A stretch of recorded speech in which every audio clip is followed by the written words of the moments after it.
গণ অভ্যুত্থানের পর থেকে বিএনপির ভারপ্রাপ্ত চেয়ারম্যান তারেক রহমানের দেশে ফেরা নিয়ে জনমনে এক বিরাট প্রশ্নচিহ্ন হয়ে দাঁড়িয়েছে।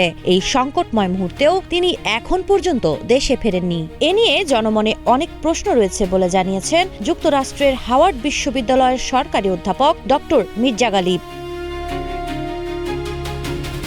মঙ্গলবার দেশের একটি বেসরকারি টেলিভিশনের অনুষ্ঠানে তিনি বলেন, গণ অভ্যুত্থানের পর আমরা আশা করেছিলাম তারেক রহমান দেশে আসবেন, কিন্তু এখন পর্যন্ত তা হয়নি।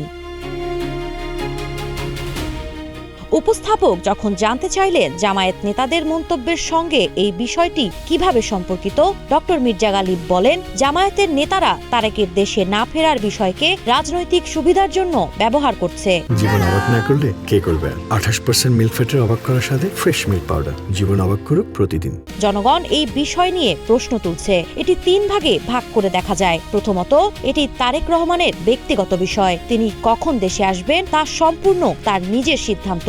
দ্বিতীয়ত, এটি দলীয় বিষয়। ভারপ্রাপ্ত চেয়ারম্যান হিসেবে তিনি তাড়াতাড়ি দেশে এসে দলের নেতৃত্ব দিতে পারলে দলের জন্য ভালো হবে। তৃতীয়ত, এটি দেশের স্বাধীনতা ও সার্বভৌমত্বের সঙ্গে সম্পর্কিত। যদি তার আশা নিরাপত্তার কারণে বাধাগ্রস্ত হয়, তবে জনগণ সেই বিষয় নিয়ে প্রশ্ন তুলতে পারে। ডক্টর গালিব আরও বলেন, জামায়াত তারেক রহমানের নেতৃত্বের দুর্বলতাকে কাজে লাগাতে চাচ্ছে। এটি রাজনৈতিক দিক থেকে বৈধ হলেও দুটি কারণে এটি প্রশংসাযোগ্য নয়। একটি সেন্সিবল দৃষ্টিকোণ থেকে, আরেকটি দেশের গণতান্ত্রিক সৌন্দর্য রক্ষার দিক থেকে।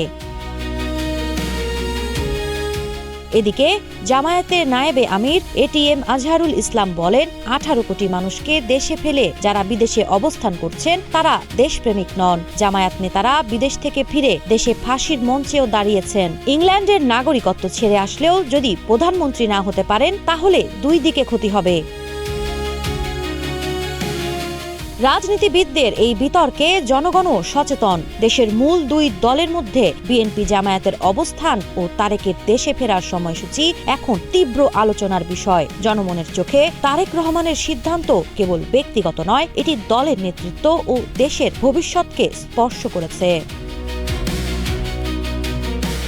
সাবা খান, নাগরিক প্রতিদিন।